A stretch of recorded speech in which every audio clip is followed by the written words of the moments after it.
मैंने बताया कि इनका जो नॉर्मल स्ट्रक्चर होता है उसे हाइफी कहते हैं। हाइफी क्या होता है? जब नेटवर्क की फॉर्म में प्रेजेंट हो जाएगा तो वो माइसीलियम बन जाएगा।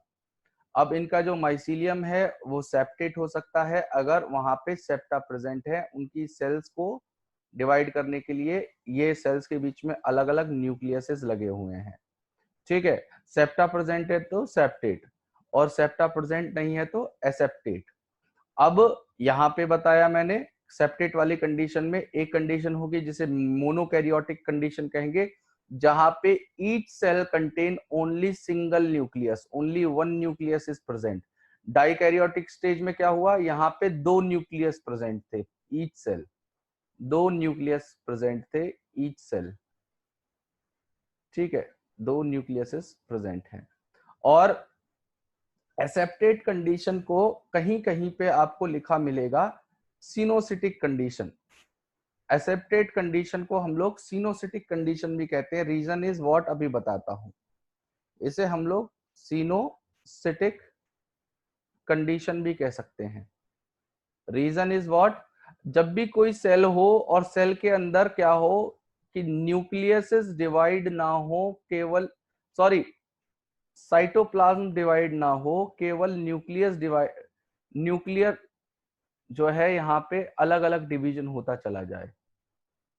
मतलब सेल के अंदर साइटोप्लाज्म तो डिवाइड नहीं हो रहा लेकिन न्यूक्लियर डिवीजन होता चला जा रहा है। तो एक सेल के अंदर मल्टीपल न्यूक्लियस हो जाएंगे ना, in one cell multiple nucleuses are present. और जब एक सेल में मल्टीपल न्यूक्लियस बन जाते हैं, ये यहाँ पे भी तो यही हो रहा है, सारा साइटोप्लाज्म सबका एक है, न्यूक्लियस मल्टीपल है। तो इस कंडीशन को कहते हैं हम लोग क्या? सिनोसिटिक कंडीशन। Got it? क्लियर हो रही है बात? अब एक चीज है बेटा, जनरली क्या होता है कि जो ये जो हमारे फंगस की स्पोर्स होती हैं ये हमारी माइक्रोस्कोपिक होती हैं, तो हमें विजिबल नहीं होती हैं। विजिबल कब हो पाती हैं? जब इनकी फ्रूटिंग स्टेज आती है। फ्रूटिंग स्टेज कब आएगी? फ्रूटिंग का मतलब क्या है? जब भी ये स्पोर बनाना शुरू कर दें, जब भी ये स्पोर्स को बनाना शुरू कर दें, वो इनकी फ्रूटिंग स्टेज है। तो नेक्स्ट जो मैं एक चीज बता रहा हूं कि ये जो हमारी फंजाई होती हैं, ये जो फंजाई होती हैं ये बेसिकली माइक्रोस्कोपिक होती हैं। अब ऐसा नहीं है कि सारी ही माइक्रोस्कोपिक होती हैं।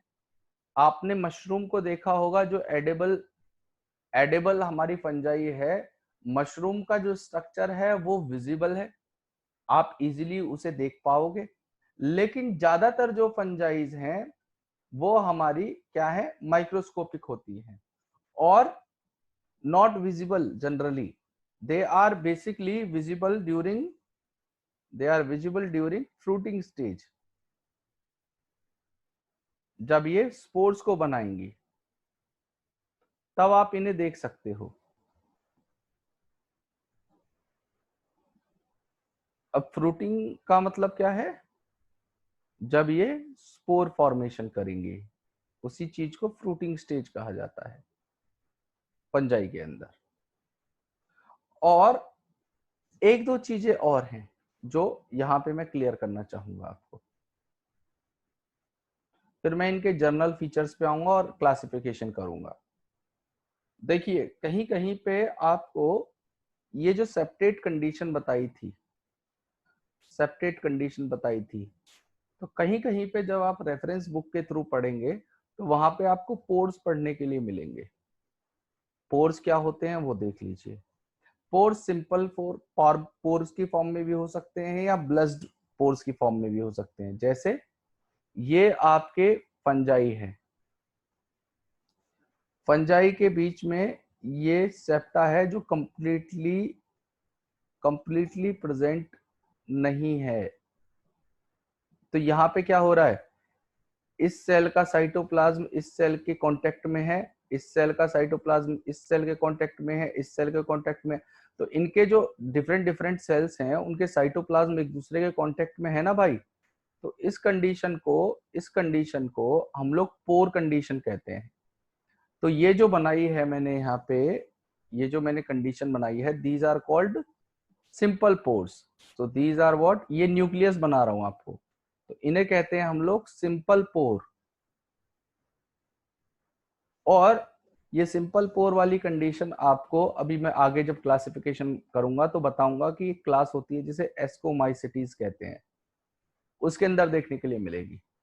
और आपको यही कंडीशन एक और फॉर्म में मिल सकती है जहां पे ये जो पोर हैं इनके जो एंड हैं वो ब्लस्ट हो जाएं। ब्लस्ट मतलब थोड़े से स्वेल अप कर जाएंगे, तो उस कंडीशन को डोली पोर कंडीशन कहा जाता है। तो यहां देखिए, ये अगर ये एंड ब्लस्ड है थोड़े से ऐसे, ये ब्लस्ड एंड है, तो इस कंडीशन को हम लोग डोली पोर कंडीशन कहते हैं, ऐसे। So this condition is called what? डोली पोर कंडीशन, डोली पोर कंडीशन। और ये जनरली हमें एक क्लास होती है जिसे कहा जाता है बेसिडियोमाइसिटीज। बेसिडियोमाइसिटीज उसके अंदर देखने को मिलेगी। तो ये कुछ एक बेसिक थे जो मैं आपको क्लियर करना चाह रहा था। अब मैं इनके फीचर्स की बात करूंगा, और अगर कोई स्पेशलाइज्ड पॉइंट आएगा तो मैं उसको वहीं पे हाईलाइट करके और डायग्राम के थ्रू बना के आपको समझाऊंगा। अब इनके जर्नल फीचर्स की बात करते हैं। तो मैंने जैसा सबसे पहले पॉइंट आपको बोला था कि ये ना तो कोल्डर एनवायरनमेंट में ग्रो करना पसंद करेंगे, ना ज्यादा हॉट एनवायरनमेंट में। इनको चाहिए वार्म एनवायरनमेंट और ह्यूमिड एनवायरनमेंट। जहां पे भी वार्म और ह्यूमिड एनवायरनमेंट मिलेगा, फंजाई अपनी ग्रोथ शो करेगा। और मैंने आपको क्या बताया कि ये इनकी जो स्पोर्स होंगी वो फ्रीली एनवायरनमेंट में घूम रही होती हैं, एयर की फॉर्म, एयर्स में, ठीक है। और जहां भी इनको सबस्ट्रेट मिलेगा वहां पे एयर से ये जो हमारी स्पोर्स हैं वो उस जगह पे आएंगी और आके अपना जो स्ट्रक्चर है पहले हाइफे बनाएंगी, फिर डिवाइड करेंगी तो माइसीलियम बन जाएगा, और माइसीलियम बनने के बाद फिर अपनी फ्रूटिंग बॉडीज को बनाएंगी और जिस भी तरीके से डिवाइड कर सकती है, क्योंकि ये हमारा एसेक्सुअल रिप्रोडक्शन भी करेंगी और सेक्सुअल रिप्रोडक्शन भी करती हैं। तो अभी बताऊंगा कि सेक्सुअल और एसेक्सुअल रिप्रोडक्शन किस तरीके से हो सकता है। तो अब मैं इनके कॉमन या जर्नल फीचर्स की बात कर लेता हूं, या जर्नल कैरेक्टर्स की बात करता हूं। तो सबसे पहला जो जनरल कैरेक्टर मैं इनके बारे में बताना चाहता हूं वो ये है कि these are cosmopolitan. These are cosmopolitan. Cosmopolitan का मतलब होता है कि they can be found everywhere, मतलब ये हर जगह आपको देखने के लिए मिलेंगी, ठीक है। जैसे पंजाबी होते हैं ना भाई, पंजाबी आपको इंडिया में किसी भी कोने में मिल जाएंगे। आप जम्मू एंड कश्मीर से लेके लास्ट तमिलनाडु तक चले जाइए, पंजाबी आपको हर जगह मिलेंगे। तो Punjabis are what? They are cosmopolitans, ठीक है, क्योंकि वो हर पार्ट में मिल रहे हैं। तो ऐसे ही फंजाई क्या होते हैं? These are कॉस्मोपॉलिटन्स। कॉस्मोपॉलिटन मतलब इनका जो हैबिटेट है वो बहुत ही वाइड है। और कॉस्मोपॉलिटन के साथ साथ ये किस जगह पे रहना पसंद करेंगे? जहां पे वार्म और ह्यूमिड कंडीशंस होंगी वहां पे ये बहुत ज्यादा रहना पसंद करते हैं, और ये कहीं भी ग्रो कर सकते हैं। तो ऑन द बेसिस की, जैसे अगर ये ट्री की बार्क पे भी ग्रो कर सकते हैं, अगर मैं, क्योंकि इनका जो नेचर होता है फंजाई का सेप्रोफिटिक होता है, ये सेप्रोफाइट भी हो सकते हैं या पैरासाइट भी हो सकते हैं। पैरासाइट का मतलब किसी लिविंग ऑर्गेनिज्म के अंदर रह रहे हैं, और सेप्रोफाइट का मतलब किसी डेड एंड डिके के ऊपर डिपेंडेंट है। तो ये बार्क के ऊपर भी फीड कर सकते हैं, ये डंग के ऊपर भी, डंग स्पेशली किसका? काउ डंग के ऊपर स्पेसिफिकली ये फीड कर सकते हैं। तो they can feed on cow dung also. और ये आपके जो पोलर बियर्स होते हैं उनकी बॉडी के ऊपर भी प्रेजेंट हो सकते हैं, मतलब ये केराटिन जो हेयर्स हैं वहां पे भी पाए जा सकते हैं पोलर बियर्स में। तो इनको इनके बेसिस पे नाम दे दिए गए हैं। अगर ये बार्क के ऊपर प्रेजेंट है तो इसे कहा जाता है कोर्टियोकोलस। कोर्टियोकोलस। अगर ये काउ डंग के ऊपर प्रेजेंट ग्रो कर रहे हैं तो इन्हें कहा जाता है कॉप्रोफिलस। कॉप्रोफिलस। और अगर ये केराटिन के ऊपर ग्रो कर रहे हैं तो इन्हें कहा जाता है केराटिनोफिलस। तो on the basis of their habitat on which they are growing, इनको अलग अलग नाम दे दिया है। ये क्या हो गया, कॉर्टियोकोलस, मतलब अगर ये ट्री की बार्क के ऊपर ग्रो कर रहे हैं। कॉर्पोरोफिलस कौन हो गए, जो काउ डंग के ऊपर ग्रो करेंगे। केराटिनोफिलस कौन हो गए, जो केराटिन हेयर के ऊपर प्रेजेंट होते हैं। और ये जनरली कहाँ पे देखा गया है, ये हमारे बियर्ड्स के अंदर देखा गया है। जो हमारे बियर्ड्स होते हैं उनको ये फंगस इन्फेक्ट कर सकती है। अब दूसरा इनका जो फीचर है वो क्या है कि ये हमारे, इनका जो बॉडी स्ट्रक्चर है वो हैप्लॉइड होता है। हैप्लॉइड बॉडी होती है। अब हैप्लॉइड और डिप्लॉइड आपको समझाऊंगा। और साथ में थैलॉइड होते हैं। साथ में ये थैलॉइड इनकी बॉडी स्ट्रक्चर होती है। तो पहले हैप्लॉइड बताऊंगा फिर थैलॉइड बताऊंगा, ध्यान से सुनिएगा बेटा। हैप्लॉइड का मतलब होता है क्या, जैसे आप लोग हो, हम सारे ह्यूमंस हैं या हायर एनिमल्स हैं। हमारे क्या है, अगर हम न्यूक्लियस में जाते हैं, हर क्रोमोसोम की 2 कॉपी है ना भाई। हम लोग बोलते हैं we have 23 pair of chromosome, 23 pair of chromosome, मतलब टोटल हमारे अंदर कितने हो गए, 46 क्रोमोसोम्स हो गए ना। तो हमारे क्या हो गया, इन 23 क्रोमोसोम में जैसे क्रोमोसोम नंबर 1 की 2 कॉपी, क्रोमोसोम नंबर 2 की 2 कॉपीज, ऐसे ही लगातार 23 तक जाए तो सबकी 2-2 कॉपी प्रेजेंट है ना। तो हर क्रोमोसोम की यहाँ पे 2 कॉपी प्रेजेंट है। क्रोमोसोम नंबर 1 की 2 कॉपी है, क्रोमोसोम नंबर 2 की 2 कॉपीज हैं, क्रोमोसोम नंबर 3 की 2 कॉपीज है। तो इस कंडीशन में जहां हर क्रोमोसोम की 2 कॉपी प्रेजेंट हो, उस कंडीशन को कहा जाता है डिप्लॉइड कंडीशन। जैसे हम लोग क्या है, डिप्लॉइड। और डिप्लॉइड को कैसे रिप्रेजेंट किया जाता है, 2n से। इससे 2n से। और हैप्लॉइड का मतलब क्या होगा कि जब हमारे न्यूक्लियस में जाके देखा जाए, हर क्रोमोसोम की एक ही कॉपी प्रेजेंट हो। क्रोमोसोम नंबर 1 की एक कॉपी है, क्रोमोसोम नंबर 2 की एक कॉपी है, क्रोमोसोम नंबर 3 की एक कॉपी है। तो उस कंडीशन को, जहां पे हर क्रोमोसोम की एक ही कॉपी प्रेजेंट हो, ओनली 1 कॉपी, वहां पेयर्ड कंडीशन ना प्रेजेंट हो, तो उसे कहा जाता है हैप्लॉइड, मतलब 1 सिंगल हैप्लॉइड। और हैप्लॉइड को हम लोग किससे रिप्रेजेंट करते हैं, एन से। तो इनकी बॉडी क्या होगी, हैप्लॉइड होगी, मतलब वहां पे सिंगल क्रोमोसोम की ही कॉपी प्रेजेंट है। मतलब वहां पे हर क्रोमोसोम की 2 कॉपी प्रेजेंट नहीं होती। Got it. तो इनकी हैप्लॉइड तो कंडीशन समझ में आ गई। अब जो नेक्स्ट कंडीशन में बात करने वाला हूं वो है थैलॉइड या थैलस। इसका मतलब क्या होता है, तो ये समझिए। थाइलॉइड का मतलब होता है अनडिफरेंशिएटेड बॉडी। अनडिफरेंशिएटेड बॉडी मतलब वो बॉडी जो अलग अलग पार्ट में डिफरेंशिएटेड ना हो, उसे हम लोग थैलॉइड बॉडी कहते हैं या थैलस कहते हैं। मतलब जैसे फॉर एग्जांपल, जैसे प्लांट की बॉडी को आप लोग डिफरेंशिएट कर सकते हो ना, कि रूट वाला पार्ट ये है, स्टेम वाला पार्ट ये है, लीफ वाला पार्ट ये है। अगर आप किसी प्लांट की बॉडी को डिफरेंशिएट नहीं कर पा रहे, मतलब वो अनडिफरेंशिएटेड पार्ट है। और जब अनडिफरेंशिएटेड पार्ट है तो उसे थैलस कहते हैं। तो जितने भी हमारे प्रिमिटिव ऑर्गेनिज्म हैं जो पहले बने थे, ठीक है, उनकी बॉडी जो स्ट्रक्चर होगा वो थैलस जैसा होता है।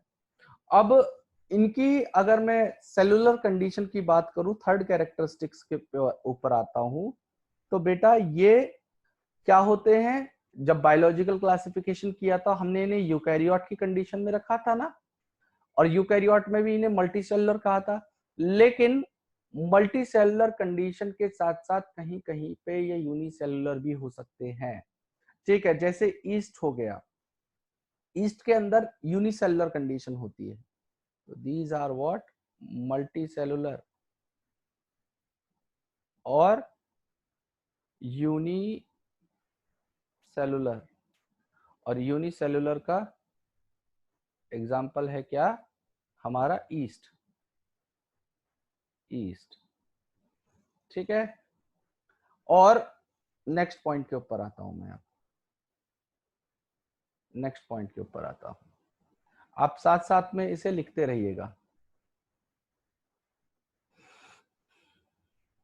हाँ जी, इनका मैंने बताया जो बॉडी होती है वो कैसी होगी। फोर्थ पॉइंट इज व्हाट, इनकी जो बॉडी होती है वो थैलॉइड तो होती है, वो थ्रेड लाइक होती है।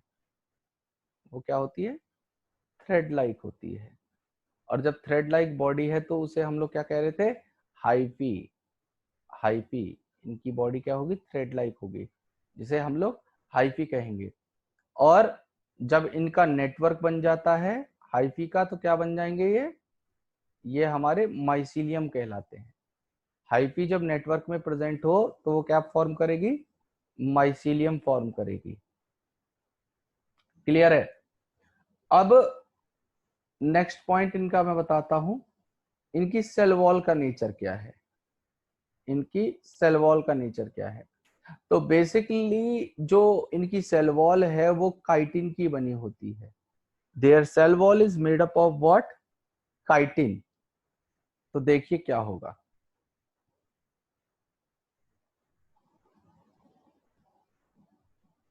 Now I am talking about the cell wall. Cell wall basically इनकी काइटिन की बनी होती है।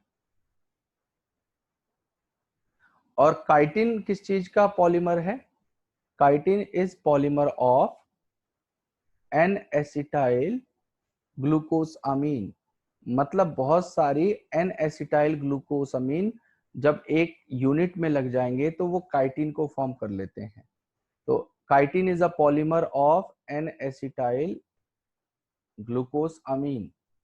और इसे काइटिन को हम लोग फंगल सेलुलोज भी कह सकते हैं। इसे हम लोग फंगल सेलुलोज भी कहते हैं।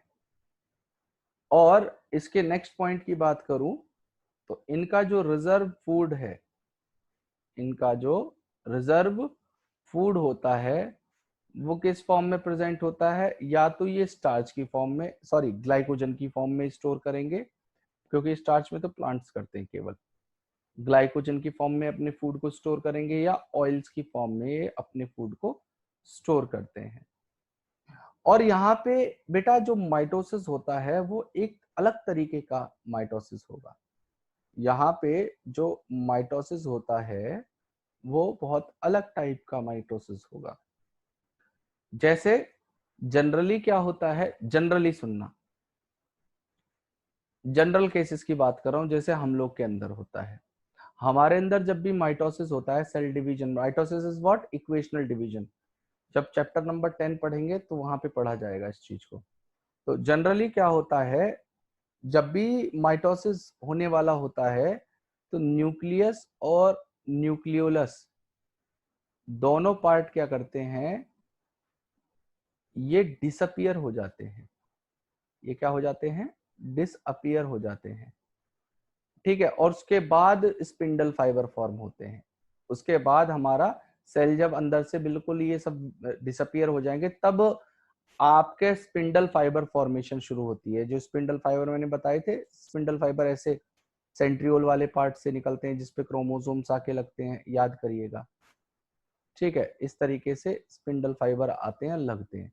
लेकिन इनके अंदर क्या होता है, जो अदर सेल्स के अंदर वो प्रॉपर्टी है, न्यूक्लियस और न्यूक्लियर मेम्ब्रेन और न्यूक्लियोलस सब डिसअपियर हो रहा है, इनके अंदर कुछ डिसअपियर नहीं होता। इनके अंदर कुछ भी डिसअपियर नहीं होगा। यहाँ पे इंट्रा न्यूक्लियर स्पिंडल फॉर्मेशन होगा। मतलब न्यूक्लियर मेम्ब्रेन भी प्रेजेंट है, न्यूक्लियस भी प्रेजेंट है, न्यूक्लियोलस भी प्रेजेंट है, सब कुछ प्रेजेंट होगा। उसके बाद भी ये स्पिंडल फाइबर फॉर्म करेंगे। तो ये थोड़ा सा अलग एक्सेप्शनल केस है। ये जो है ये थोड़ा सा एक्सेप्शनल केस है।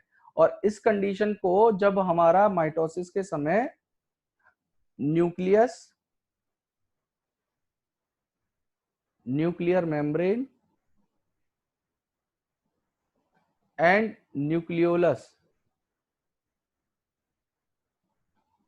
डिसअपियर ना हो, डिसअपियर, विल नॉट डिसअपियर, और वहां पे स्पिंडल फाइबर फॉर्मेशन हो जाए, तो उस कंडीशन को हम लोग कहने लगते हैं क्या, उस कंडीशन को कहा जाता है कैरियोकोरेसिस,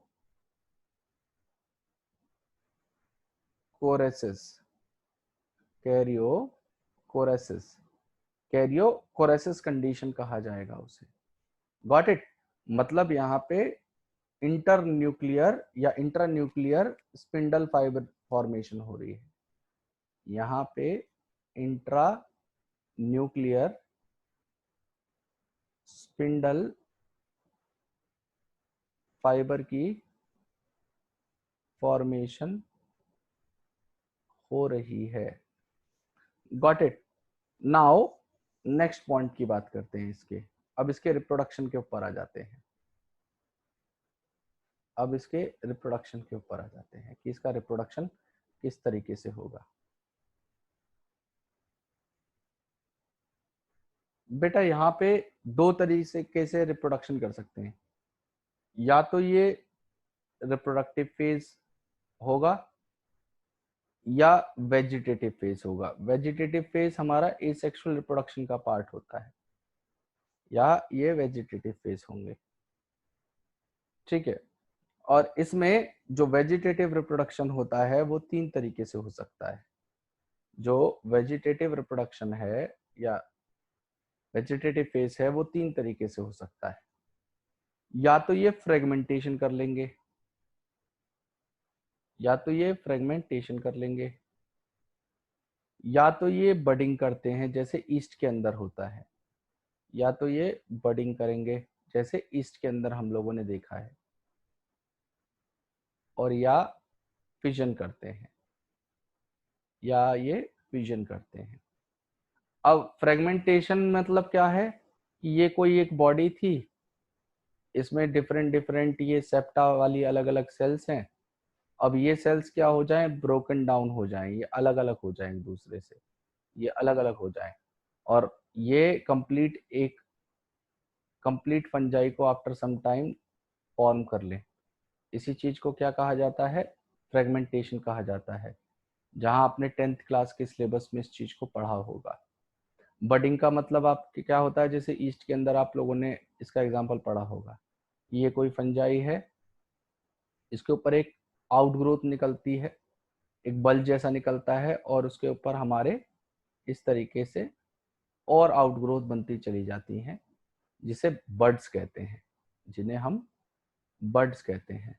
और फिशन का मतलब क्या होता है कि एक कोई सेल है, यहाँ पे क्या हो, डाइकैरियोटिक स्टेज हो, और उसके बाद हमारा ये दो पार्ट में डिवाइड कर जाए, एक एक न्यूक्लियस एक के अंदर पहुंच जाए, तो इसको क्या कहते हैं, फिशन कहते हैं, जहाँ पे कोई एक सेल फिशन होके दो सेल्स को फॉर्म कर रही है। यहाँ तक चीजें क्लियर हैं आपको? अब आगे की कंडीशन की हम लोग बात कर लेते हैं। बेसिकली हमें जो यहाँ पे फोकस करना है वो बात करनी है हमें एसेक्सुअल स्पोर्स की, ये स्पोर्स कैसे बनाएंगे, एसेक्सुअली किस तरीके से स्पोर्स की फॉर्मेशन करते हैं, तो वो देखिए।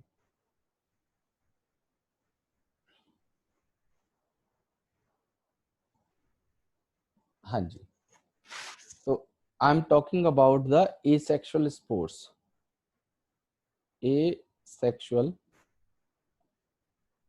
स्पोर्स इन फंजाई, इन फंजाई। तो अगर सपोज करो ये हैप्लॉइड इनकी बॉडी है, क्या है ये, हैप्लॉइड फंजाई है, तो भाई हैप्लॉइड से ज्यादा तो ये कोई चीज कर नहीं सकती। अब एक चीज सुनना आप, इसे समझाने से पहले एक चीज समझाना चाह रहा हूं मैं, जब भी जब भी कोई हैप्लॉइड स्ट्रक्चर किसी हैप्लॉइड स्ट्रक्चर को बनाएगा, तो यहाँ पे हैप्लॉइड से हैप्लॉइड बन रहा है ना, इसे हम लोग इक्वेशनल डिवीजन कहते हैं। This is called equational division. जहां पे कोई हैप्लॉइड दूसरे हैप्लॉइड को बनाए या कोई डिप्लॉइड दूसरे डिप्लॉइड ऑर्गेनिज्म को बनाए, इसे इक्वेशनल डिवीजन कहते हैं, क्योंकि यहाँ पे प्लॉइडी इक्वल रह रही है। ठीक है। और अगर कोई डिप्लॉइड ऑर्गेनिज्म किसी एक हैप्लॉइड को फॉर्म कर रहा है, तो इसमें क्या हो रहा है, प्लॉइडी रिड्यूस हो रही है ना, 2n से n हो रही है, तो इसे हम लोग रिडक्शनल डिवीजन कहेंगे। इसे हम लोग रिडक्शनल डिवीजन कहते हैं, क्योंकि प्लॉइडी रिड्यूस हो जाती है। अब n से नीचे कोई कंडीशन नहीं हो सकती है। n से ऊपर आप 2n ले सकते हो, डिप्लॉइड ट्रिप्लॉइड भी हो सकती है, क्वाड्रुप्लॉइड भी हो सकती है, पेंटाप्लॉइड भी हो सकती है, हेक्साप्लॉइड भी हो सकती है। सारी कंडीशन ऊपर हो सकती हैं, लेकिन n से नीचे कोई कंडीशन नहीं होगी। आप n/2 कंडीशन नहीं ला सकते, क्योंकि हैप्लॉइड से नीचे कोई कंडीशन नहीं आ सकती। और एक चीज सुनना है, जब भी इक्वेशनल डिवीजन होगा तो वहां पे माइटोसिस होता है, क्योंकि ये चीजें बेसिक हैं, काम आएंगी। अब जब भी इक्वेशनल डिवीजन होगा तो क्या होता है बेटा, माइटोसिस होगा। अगर n से n बनना है तो माइटोसिस होगा, 2n से 2n बनना है तो माइटोसिस होगा। और अगर 2n से n बन रहा है तो रिडक्शनल डिवीजन को कहते हैं हम लोग meiosis. It is called meiosis. Got it. तो अब एक चीज बताइए, ये कोई हैप्लॉइड फंजाई है, ये कोई हैप्लॉइड फंजाई है, ये मियोसिस तो कर ही नहीं सकती, क्योंकि मियोसिस करेगी तो ये रिडक्शनल डिवीजन करके तो n/2 की कंडीशन तो आएगी नहीं, मियोसिस तो हो नहीं सकता। यहाँ पे क्या ऑप्शन बचा, the option left is mitosis, तो ये क्या करेगी, माइटोसिस करेगी। ये चीजें क्लियर है मेरे हिसाब से। हाँ भाई, ये कंडीशन क्लियर है आपको। अब सुनिए, देखिए यहाँ पे जो कंडीशन बनेगी, ये हैप्लॉइड फंजाई थी। हैप्लॉइड फंजाई मियोसिस तो करेगी नहीं, तो the only option left with this is mitosis. ये माइटोसिस करेगी, और माइटोसिस करके क्या फॉर्म करेगी, ये स्पोर फॉर्म करेगी। ये एक स्पोर बन गई हैप्लॉइड, क्योंकि इसने क्या किया, यहाँ पे इक्वेशनल डिवीजन किया, तो माइट हैप्लॉइड से हैप्लॉइड बना, ये बना दी इसने स्पोर। और बनी किस प्रोसेस से है, माइटोसिस से, तो इसे कह देंगे हम लोग माइटोस्पोर। इसे कह देते हैं हम लोग क्या, माइटोस्पोर। Got it. और इसके अलावा हमारी बहुत तरीके की अलग स्पोर ये फॉर्म करते हैं, जैसे जैसे जू स्पोर्स, जैसे जू स्पोर्स। जो ये जू स्पोर्स होती हैं, ये इकलौती ऐसी स्पोर्स हैं जिनके पास फ्लैजिला प्रेजेंट है, तो ये फ्लैजिलेटेड स्पोर्स होती हैं, ये फ्लैजिलेटेड स्पोर्स होंगी। Got it. और जिसके अंदर ये फॉर्म होंगी, उस फ्रूटिंग बॉडी को कहा जाता है क्या, जूस्पोरेंजिया। जूस्पोरेंजिया। ये कोई एक फ्रूटिंग बॉडी है, इसके अंदर ये जूस्पोर्स तैयार हो रही हैं, ये जूस्पोर्स तैयार हो रही हैं। और जूस्पोर्स में क्या है, ये इनका आप फ्लैजिला लगा दीजिए, तो ये इस तरीके की पियर शेप्ड होती हैं जूस्पोर्स, और इन पे 2 फ्लैजिला लगे रहते हैं, जो बिल्कुल इनके एंटीरियर पार्ट पे लगे होते हैं। तो उस कंडीशन को आप क्या कहोगे, कि जहां पे जिस फ्रूटिंग बॉडी के अंदर ये फॉर्म होती हैं, उसे स्पोरेंजिया कहा जाता है। और यहाँ पे बन क्या रही है, ये जू स्पोर्स बन रही है, तो आप इन्हें कह दोगे क्या, जू स्पोरेंजिया। जू स्पोरेंजिया। आ रही है बात समझ में? अब ऐसे ही देखिए, जो हमारी स्पोर्स होती हैं ये दो तरीके की हो सकती हैं।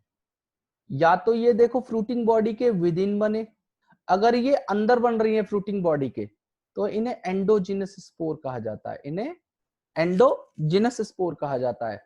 और अगर ये फ्रूटिंग बॉडी के बाहर ऐसे फॉर्म होती, इस तरीके से ऐसे फॉर्म होती, तो ये बॉडी के बाहर बन रही है तो इन्हें क्या कहेंगे हम लोग? एक्सोजिनस स्पोर कहते। तो स्पोर्स भी हमारी क्या हो सकती हैं? एंडोजिनस हो सकती हैं और एक्सोजिनस हो सकती हैं। दोनों तरीके से हमारी स्पोर्स होंगी। Got it? नाउ मैं दूसरे टाइप की अदर स्पोर्स की बात करता हूं। मैं अब बात करने वाला हूं कि एंडोजिनस और एक्सोजिनस किस तरीके से बनती हैं। आई होप कि ये सारी चीजें आपको समझ में आ रही हो। अब ध्यान से देखिए बेटा, बहुत क्लैरिटी से एक एक चीज को अलग अलग डायग्राम के थ्रू मैं कोशिश कर रहा हूं आपको समझाने की, और इससे ज्यादा कॉन्सेप्चुअल क्लैरिटी नहीं आ सकती, बुक के अंदर भी नहीं दिए हुए डायग्राम इतने। अब मैं बात कर रहा हूं स्पोरेंजियो स्पोर की, स्पोरेंजियो स्पोर्स की। देखिए ये बना दीजिए आप, क्या ये बना दीजिए आपका हाइफा, ठीक है, और एक तरफ मैं कोनिडिया भी लिख दे रहा हूं, अभी बताऊंगा क्यों लिख रहा हूं इसे। एक तरफ मैं कोनिडिया भी लिख दे रहा हूं, यहां बना दीजिए ये हाइफा, ठीक है, और इसके ऊपर थोड़ा सा नीचे कर लीजिए। देखिए ये हो गया इनका, ये जो है ये इनका हाइफा हो गया। हाइफा के ऊपर ये इन्होंने फ्रूटिंग बॉडी बनानी शुरू कर दी यहां से। अब जिस फ्रूटिंग बॉडी को ये बना रहे हैं, जिसके थ्रू बनाएंगे, इस बीच वाले कनेक्टिंग लिंक को कहते हैं हम लोग क्या? इसे कहते हैं स्पोरेंजियो फोर। इसे कहते हैं हम लोग क्या? स्पोरेंजियो फोर, नॉट स्पोर। स्पोर तो बनेंगी, ये फोर है, PHORE, जिसके थ्रू ये कनेक्ट होगा। और बीच में इनके यहां पे इसे कहते हैं कॉल्यूमेला, और कॉल्यूमेला के ऊपर ये इस तरीके से फ्रूटिंग बॉडी बन जाती है। और फ्रूटिंग बॉडी के अंदर इस तरीके से हमारी स्पोरेंजियोस्पोर्स तैयार होंगी। और ये जो हमारा पूरी फ्रूटिंग बॉडी है, ये क्या बन गई? स्पोरेंजिया। ये क्या बन गई? फ्रूटिंग बॉडी को क्या कहेंगे? स्पोरेंजिया। ये जो ब्लैक कलर का पार्ट था ये हमेशा कनेक्ट रहेगा इससे, इसे हम लोग कहते हैं क्या? कॉलूमेला। और होता क्या है जनरली, जब ये स्पोर्स मैच्योर करती हैं तो ये जो बाहर वाला, ये जो वॉल से कवर्ड है, ये बस्ट करता है। ये क्या करता है? बस्ट करता है। और बस्ट करने के बाद इसमें से जो स्पोर्स हैं वो बाहर निकल जाती हैं, और जहां पे भी इनको मीडियम मिलेगा वहां पे ये ग्रो कर जाएंगी, ठीक है। अब सिमिलरली ऐसे ही कोनिडिया के अंदर होता है। लेकिन अब एक चीज बताओ मुझे, ये किसके अंदर बने? ये inside the fruiting body form हुआ ना, तो ऐसी स्पोर्स क्या होंगी? एंडोजिनस। क्या है? एंडोजिनस, मतलब अंदर बनी।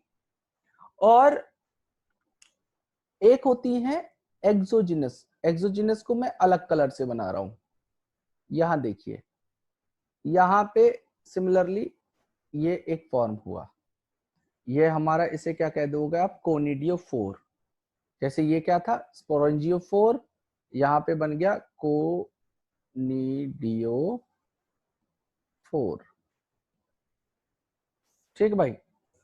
और इसके ऊपर आप सबसे पहले एक स्ट्रक्चर यहां पे बनाओगे इस तरीके से, जो डिवाइड होगा। इस स्ट्रक्चर को आप कहते हो क्या? इस स्ट्रक्चर को कहते हो rami. This structure is called rami. जो इस कोनिडियोफोर के ऊपर लगा। अब रेमी भी डिवाइड करता है दो पार्ट में, रेमी भी दो पार्ट में डिवाइड करेगा। अभी डायग्राम कभी देखोगे ना बुक में तो एकदम समझ में आ जाएगा।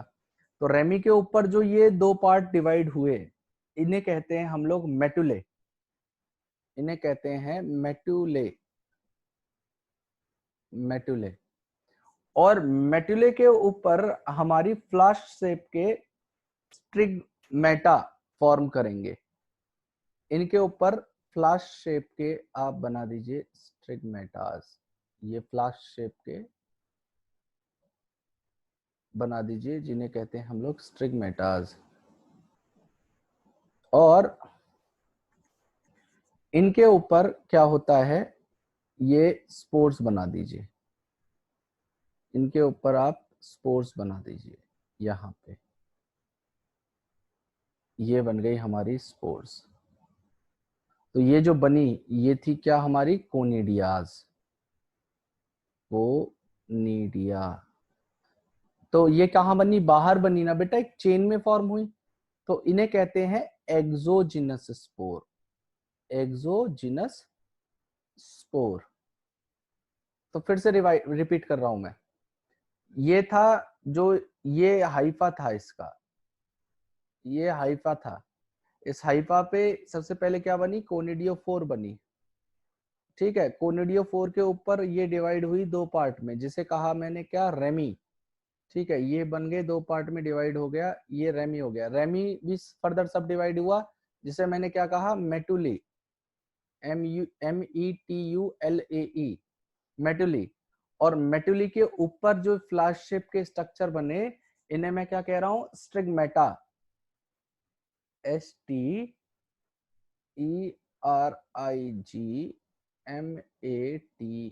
स्टिग्मेटा।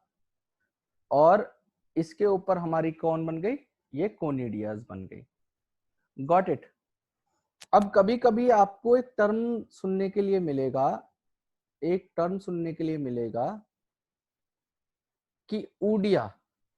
तो अगर यही कोनिडिया अगर हाई सॉल्ट और शुगर कंडीशन में या सॉल्यूशन में ग्रो करती हैं तो ये ऊडिया कहलाती है। अगर हाई सॉल्ट या शुगर कंडीशन में ये ग्रो करेंगी तो ये क्या कहलाएंगी, ऊडिया कहलाएंगी। तो इन्हें क्या कहेंगे, ऊडिया कहेंगे हम लोग। Got it. और कभी कभी ये स्पोर्स हमारी थिक वॉल्ड भी हो सकती हैं अनफेवरेबल कंडीशन में। तो जो अनफेवरेबल कंडीशन में बने, इन अनफेवरेबल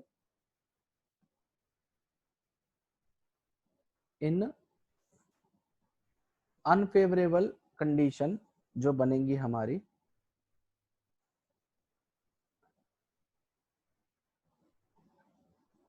रेबल कंडीशन जो हमारी फॉर्म होती हैं, उन्हें कहते हैं हम लोग क्लेमिडोस्पोर्स। क्योंकि ये क्या होंगी, ये हमारी थिक वॉल होती हैं, दीज आर थिक वॉल्ड। और इन्हें कहते हैं क्या, क्लेमिडोस्पोर्स, क्लेमिडोस्पोर्स। तो ये सब अभी तक जो मैंने स्पोर्स के टाइप बताए, ये सब किसके टाइप थे भाई, ये सब टाइप थे हमारे एसेक्सुअल के, ये एसेक्सुअल स्पोर्स थी। अब मैं बात करता हूं सेक्सुअल रिप्रोडक्शन की। ये जो फंजाई हैं ये सेक्सुअल रिप्रोडक्शन भी परफॉर्म कर सकते हैं। तो ये सेक्सुअल रिप्रोडक्शन किस तरीके से परफॉर्म करेंगे, तो आओ उसे भी देख लेते हैं। देखिएगा, सब नोट डाउन करते रहिएगा, साथ में काम आएंगे ये डायग्राम्स, नहीं तो वहां पे क्लियर नहीं होगा बुक में अंदर।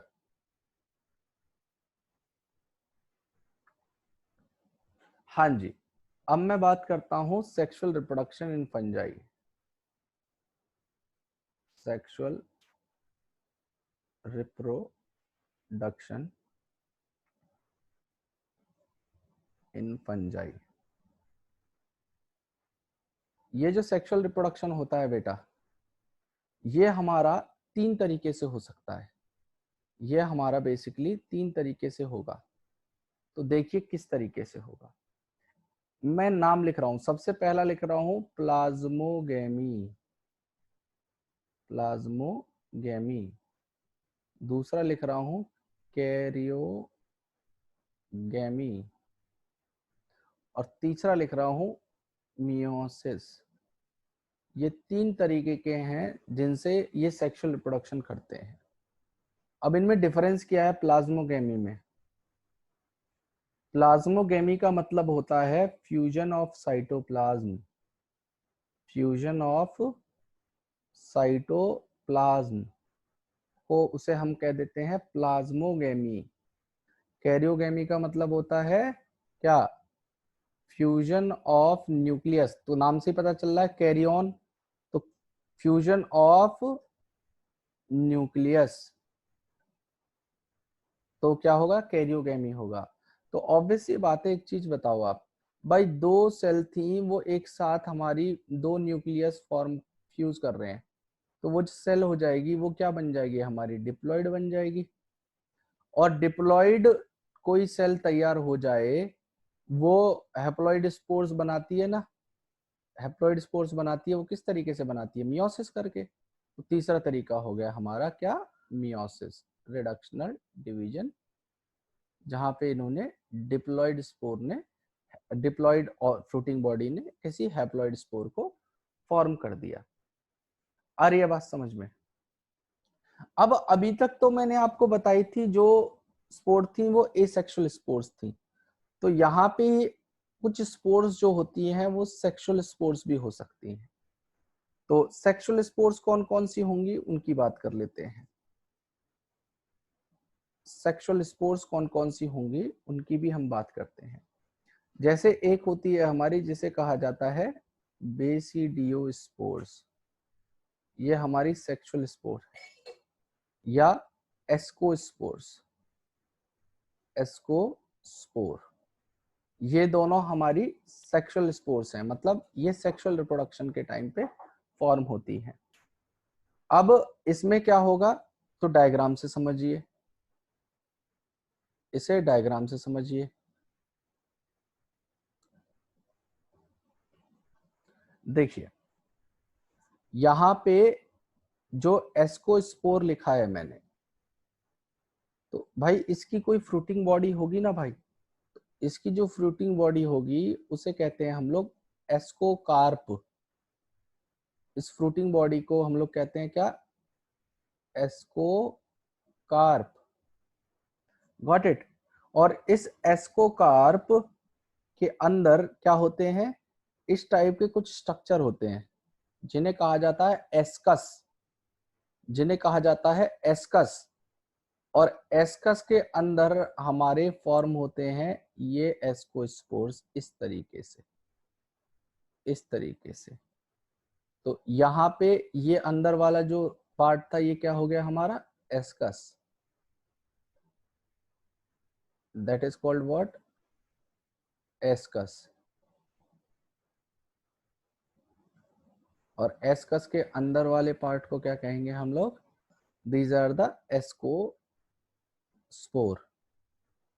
तो एक चीज बताइए मुझे, ये within the fruiting body बनी ना भाई, ये within the fruiting body बन रही है, अंदर है फ्रूटिंग बॉडी के, तो ये क्या हो गई हमारी? Endogenous spore. ये क्या हो गई हमारी? Endogenous spore. और बेसिडियो स्पोर्स की बात करें तो बेसिडियम किस तरीके से बनेगा, तो वो भी देख लीजिए। तो देखिए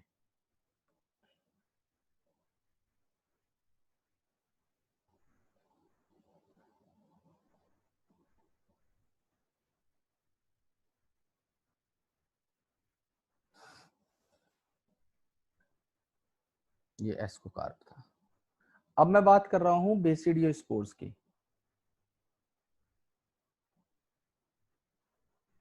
बेसिडियो स्पोर की, ये जो बेसिडियो स्पोर्स हैं यहाँ पे क्या बनता है? जो इनकी फ्रूटिंग बॉडी बनती है इस तरीके से, इसे कहिए आप बेसिडियम। ये हमारा बेसिडियम है। और बेसिडियम से इस तरीके के हमारे स्ट्रक्चर निकलते हैं।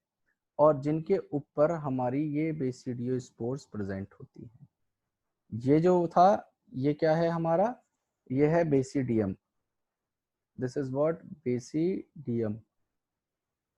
और बेसिडियम के ऊपर ये जो बने ये क्या है हमारे बेसिडियोस्पोर।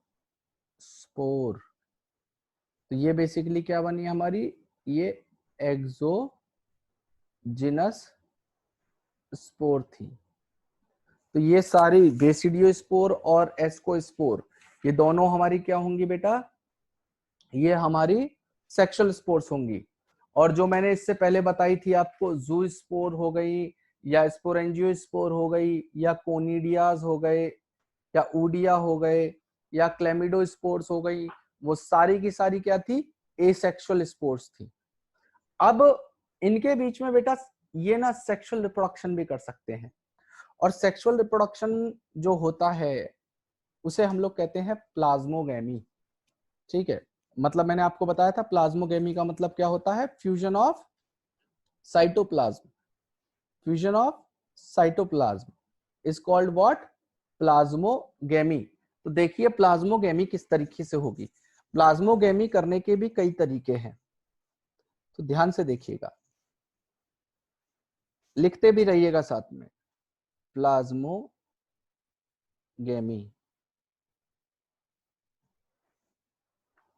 प्लाज्मोगैमी में सबसे पहला जो कंडीशन होती है उसे कहते हैं हम लोग प्लेनोगैमेटिक फ्यूजन। प्लेनोगैमेटिक फ्यूजन, प्लेनोगैमेटिक फ्यूजन का मतलब क्या होता है, आप जब बुक पढ़ेंगे तो आपको 3 टर्म पढ़ने को मिलेंगे। जब आप एनसीईआरटी पढ़ोगे ना तो वहां पे 3 टर्म आपको मिलेंगे। एक कंडीशन मिलेगी जिसे लिखा होगा आइसोगैमी, एक कंडीशन लिखा होगा जिसे कहेंगे एनआइसोगैमी, और एक कंडीशन होगी जिसे कहा जाएगा ऊगैमी। और बेटा जितना मैं पार्ट पढ़ा रहा हूं इससे कंपटीशन का कोई क्वेश्चन बाहर नहीं हो सकता। जितना थॉरोली मैं पढ़ा रहा हूं इससे कोई भी कंपटीशन का कोई क्वेश्चन बाहर नहीं जाएगा। ठीक है, और ना मैं ज्यादा पढ़ा रहा ना मैं कम पढ़ा रहा, मैं उतना दे रहा हूं आपको जितने में क्वेश्चन आप सॉल्व कर पाओ। तो आइसोगैमी का मतलब क्या होता है, आइसोगैमी का मतलब होता है जब हमारे दो गैमेट्स सेम साइज के हों, जब दो सेम स्ट्रक्चर और साइज के गैमेट्स, और gametes should be male and female, opposite sex के होने चाहिए, एक मेल होना चाहिए एक फीमेल होना चाहिए, लेकिन उनका साइज और स्ट्रक्चर सेम होना चाहिए, उसे कहेंगे आइसोगैमी। एनाइसोगैमी का मतलब क्या होगा कि या तो फीमेल बड़ी हो मेल छोटा हो, या मेल बड़ा हो फीमेल छोटी हो। मतलब दो डिसिमिलर साइज के जब गैमेट, डिसिमिलर साइज के या टाइप के जब गैमेट फ्यूज करेंगे उसी चीज को कहा जाता है एनआइसोगैमी। और ऊगैमी का मतलब होता है क्या, ऊगैमी का मतलब होता है कि जो फीमेल हो वो फीमेल लार्ज हो, फीमेल जो हो वो लार्ज हो, और साथ में वो नॉन मोटाइल हो, वो नॉन मोटाइल हो। फीमेल का गैमेट लार्ज है नॉन मोटाइल है, और जो मेल है वो स्मॉल साइज का है और मोटाइल है। तो ये जो कंडीशन बनेगी इसे कहते हैं ऊगैमी। ऊ से पता चल रहा है मतलब फीमेल से रिलेटेड कुछ बात है। तो आइसोगैमी में सेम स्ट्रक्चर होगा साइज होगा, एनाइसोगैमी में डिसिमिलर टाइप के होंगे, ऊगैमी में फीमेल लार्ज होगी मेल स्मॉल होगा और मोटाइल होगा। तो सबसे पहला प्लाज्मोगैमी में होता है जिसे कहा जाता है प्लेनोगैमेटिक फ्यूजन। ठीक है, अब दूसरा टाइप जल्दी से बना लीजिए, दूसरे टाइप की बात कर ले रहा हूं। दूसरा टाइप होता है उसे कहा जाता है गैमेटिंजियल कॉन्टैक्ट, गैमेटिंजियल कॉन्टैक्ट। तो मैं नेक्स्ट कंडीशन आपके सामने बना रहा हूं। Next condition,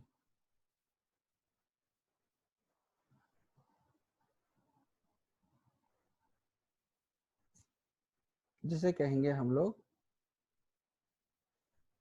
गैमेटेंजियल contact.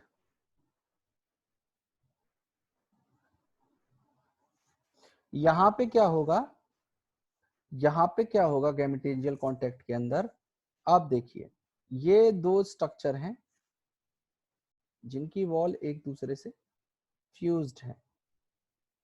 मैं ठीक ढंग से बना देता हूं इसको, गैमेटेंजियल कॉन्टैक्ट। यहाँ पे दो स्ट्रक्चर हैं जो एक दूसरे से कांटेक्ट में, ठीक है। तो इधर वाला जो पार्ट है ये मेल है, ठीक है, और ये वाला जो पार्ट है ये फीमेल है।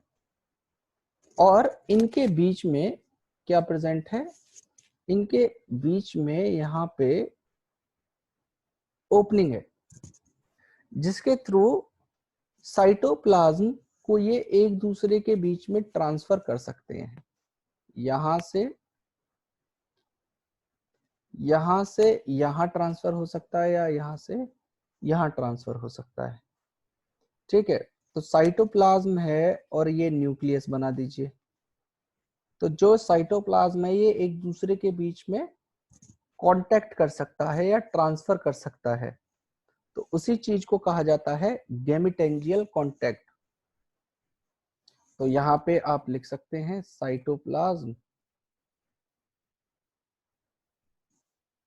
With nucleus transferred. तो न्यूक्लियस भी यहाँ पे ट्रांसफर हो सकता है, ये वाला न्यूक्लियस फीमेल का मेल में आ सकता है, मेल का ट्रांसफर होके इधर जा सकता है। आ रही है बात समझ में। अब एक कंडीशन होती है जिसे कहा जाता है क्या, गैमेटेंजियल कॉपुलेशन।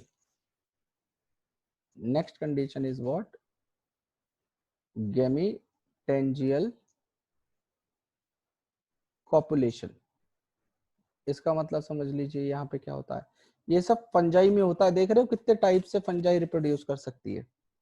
गैमेटेंजियल कॉपुलेशन में क्या होगा, सपोज करो ये मेल सेल है और यहाँ पे फीमेल सेल है, ये दोनों एक दूसरे के कांटेक्ट में आए। ये मेल मेल मेल पार्ट था, ये फीमेल पार्ट है, इधर वाला मेल, ये फीमेल, और ये दोनों एक दूसरे के कांटेक्ट में आके ये दोनों जो सेल हैं, जो लास्ट वाली दोनों सेल है, ये अपने चारों तरफ एक नई वॉल बना लेती है ऐसे। और after some time you will see what, ये जो टिप की जो दोनों सेल्स थी, ये जो टिप की दोनों सेल्स हैं, टिप सेल्स जो हैं, इन्होंने क्या किया, इन्होंने यहाँ पे इस तरीके से एक नई सेल को बना लिया। ये न्यू सेल बन गई जिसके अंदर इनके दोनों के न्यूक्लियस प्रेजेंट है। यहाँ पे न्यूक्लियस भी तो होंगे हर सेल में, ये सब न्यूक्लियस है। तो यहाँ पे दो न्यूक्लियस हो जाएंगे within a new cell.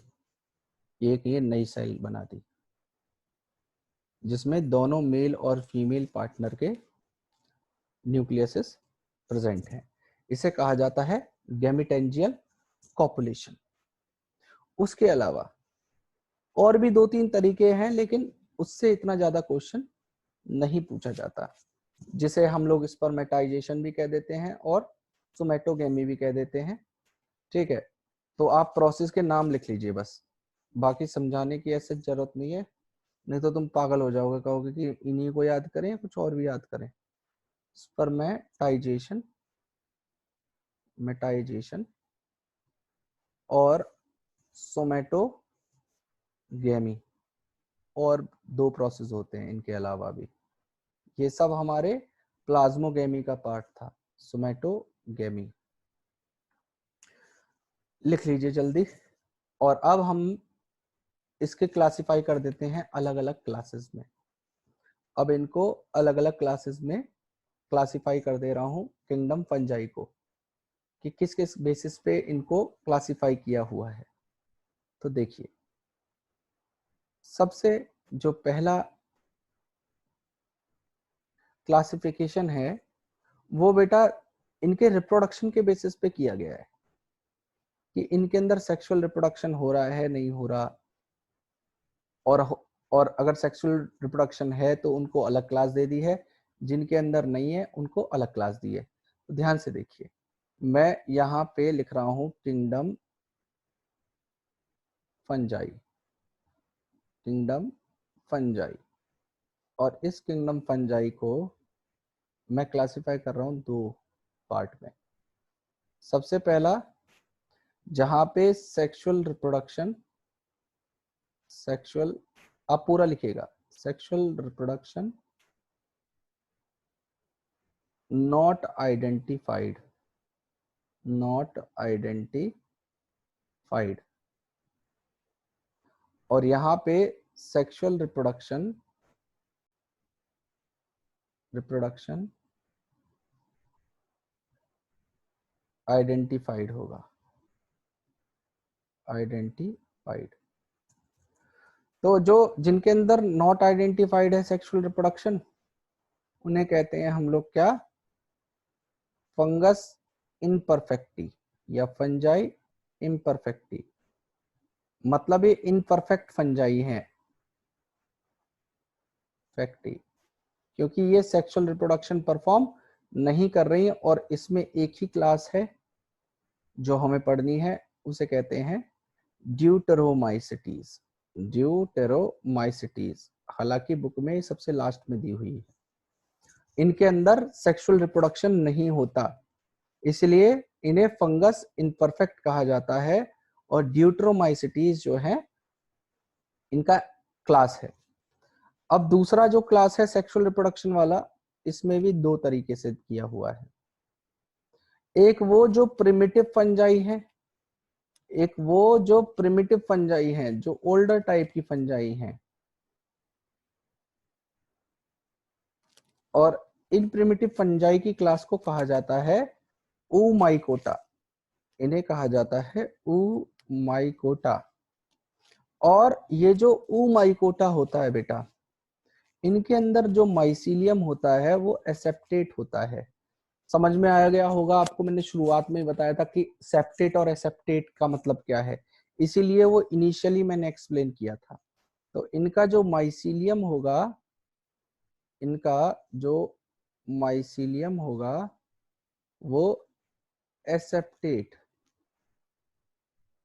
होता है, और इनको दो क्लास में डिवाइड किया है, इनको दो क्लास में डिवाइड किया है। एक को कहते हैं हम लोग फाइकोमाइसिटीज, फाइकोमाइसिटीज, और दूसरों को कहते हैं जाइगोमाइसिटीज, जाइगोमाइसिटीज। ठीक है, फाइकोमाइसिटीज जो है ये हमारी एल्गल फंजाई है, फाइकोमाइसिटीज एल्गल फंजाई है, और जो हमारी जाइगोमाइसिटीज है ये कॉन्जुगेशन फंजाई कहलाती है, इन्हें कॉन्जुगेशन, CONJUGATION, कॉन्जुगेशन फंजाई कहते हैं। और दूसरी क्लास है प्रिमिटिव हो गई ये, तो दूसरी वाली हो गई हमारी कौन सी, एडवांस फंजाई, एडवांस फंजाई। और एडवांस फंजाई जो होंगी इन्हें कहा जाता है यूमाइकोटा, जैसे इन्हें क्या कहा था, ऊमाइकोटा, इन्हें कहा जाएगा यूमाइकोटा, यूमाइकोटा।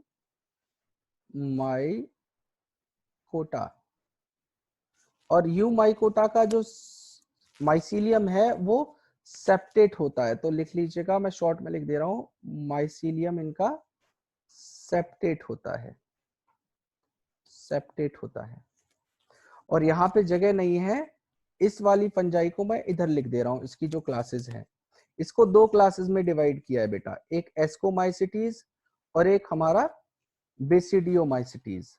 तो इन वालों को मैं आगे लिख दे रहा हूं, जो हमारा एडवांस फंजाई थी, इनको मैं इस तरफ लिख दूंगा, एडवांस फंजाई।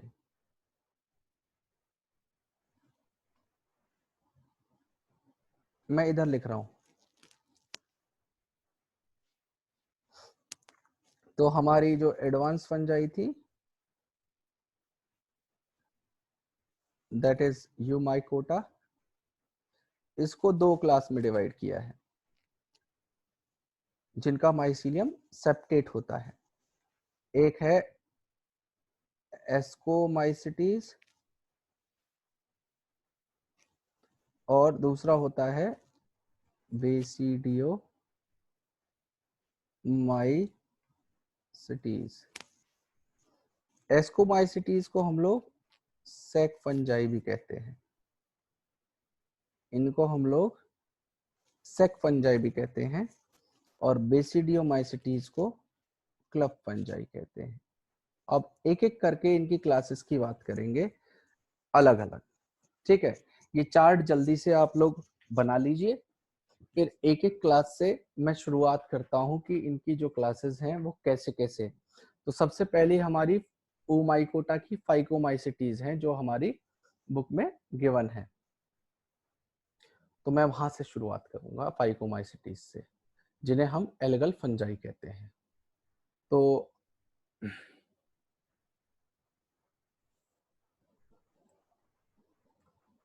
सबसे पहला है हमारा फाइकोमाइसिटीज।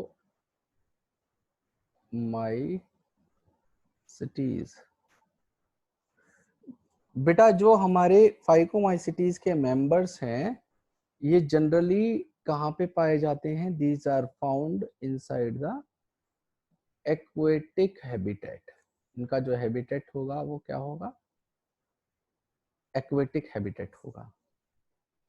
और उसके अलावा ये और कहाँ पे पाए जा सकते हैं? ये डिकेइंग वुड्स के ऊपर भी ग्रो करते हुए पाए जा सकते हैं, डिकेइंग वुड्स के ऊपर। उसके अलावा in moist and damp places, in moist and damp places, जहां पे ह्यूमिडिटी ज्यादा हो, ठीक है।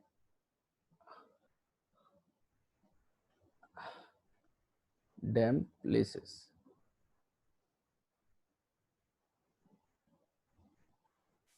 उसके अलावा इनको बेटा प्लांट्स के ऊपर भी ऑब्जर्व किया गया है, तो प्लांट्स के लिए ये पैरासिटिक होते हैं, पैरासिटिक होते हैं। Got it. उसके अलावा इनका जो माइसीलियम है, मैंने आपको माइसीलियम एक्सप्लेन किया था, इनका जो माइसीलियम है वो हमारा एसेप्टेट होगा और सिनोसाइटिक होगा, मतलब वहां पे सेप्टा प्रेजेंट नहीं है। तो ऑब्वियस सी बात है इनके बीच में ये सेप्टा था, ये सेप्टा अब नहीं रहा, ये सेप्टा अब नहीं रहा। तो ऑब्वियस सी बात है इनके जो न्यूक्लियस हैं वो सारे के सारे फ्रीली साइटोप्लाज्म के अंदर होंगे, और ऐसी कंडीशन को जहां पे एक सेल के अंदर बहुत सारे अलग अलग न्यूक्लियस प्रेजेंट हो फ्रीली किसी साइटोप्लाज्म में, उसे क्या कहा जाता है? सीनोसाइट या सीनोसिटिक कंडीशन कहा जाता है। तो यहाँ पे भी क्या होगा? हमारे सीनोसाइट्स होते हैं ये, और इनका जो माइसीलियम होगा उसके अंदर सेप्टा नहीं प्रेजेंट है। तो these are aseptate and coenocytic and coenocytic. And अगर इनकी नेक्स्ट कंडीशन की बात करूं तो इनका जो एसेक्सुअल रिप्रोडक्शन है, इनका जो एसेक्सुअल रिप्रोडक्शन है, तो मैंने आपको बताई थी एसेक्सुअल स्पोर्स कौन सी थी हमारी? जूस्पोर्स और एप्लानोस्पोर्स। तो ये जूस्पोर्स के थ्रू कर सकते हैं, और जूस्पोर्स के पास फ्लैजिला था, और मैंने वहां पे एक्सप्लेन किया था कि those are only motile spores. तो जूस्पोर्स के थ्रू तो ये आपका ये मोटाइल स्पोर होंगे। उसके अलावा दूसरी होंगी हमारी एप्लानोस्पोर, एप्लानोस्पोर जो हमारी नॉन मोटाइल स्पोर होती है, जो हमारी नॉन मोटाइल स्पोर्स होंगी। और ये स्पोर्स किस तरीके से फॉर्म होती हैं? ये हमारी स्पोर्स इंडोजीनियसली प्रोड्यूस होंगी। मैंने आपको बताया था कि इंडोजीनियस और एक्सोजीनियस का मतलब क्या है। दीज आर प्रोड्यूस्ड इंडोजीनसली, इंडोजिनसली का मतलब क्या है कि ये हमारे एक स्पोरेंजियम के अंदर प्रोड्यूस होंगी, ये स्पोरेंजिया के या स्पोरेंजियम के अंदर प्रोड्यूस होंगी, तो ये क्या होंगी, एंडोजीनियस है। उसके अलावा और क्या कैरेक्टरिस्टिक होगी इनकी, वो देखिए, इनकी और क्या कैरेक्टरिस्टिक होगी।